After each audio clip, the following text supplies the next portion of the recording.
Jo, čaute, moje meno je SDRP, dneska vás vítam pri takom kratšom videu. Dneska tu máme len taký quick unboxing, lebo sa mi rozbil môj 2018-kový MacBook Air, tak tu máme nový.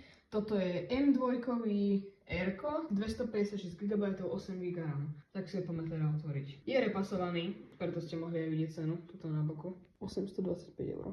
Takže, keďže je repasovaný, chýba mi tu troška ten papierik, v ktorom by to malo byť olemované, ale tak môžeme ho vyťahnuť. Bolo super, že je vo farbe Space Gray, pretože to je moja obľúbená farba na MacBooku. Takže, tu máme MacBook samotný. Ďalej v boxe je charging cable, USB-C na tento MagSafe, to je si myslím, že MagSafe 3.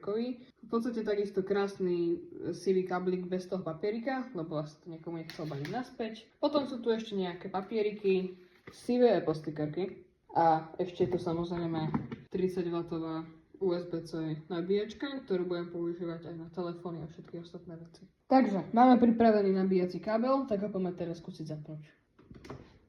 Nabíja, zapína.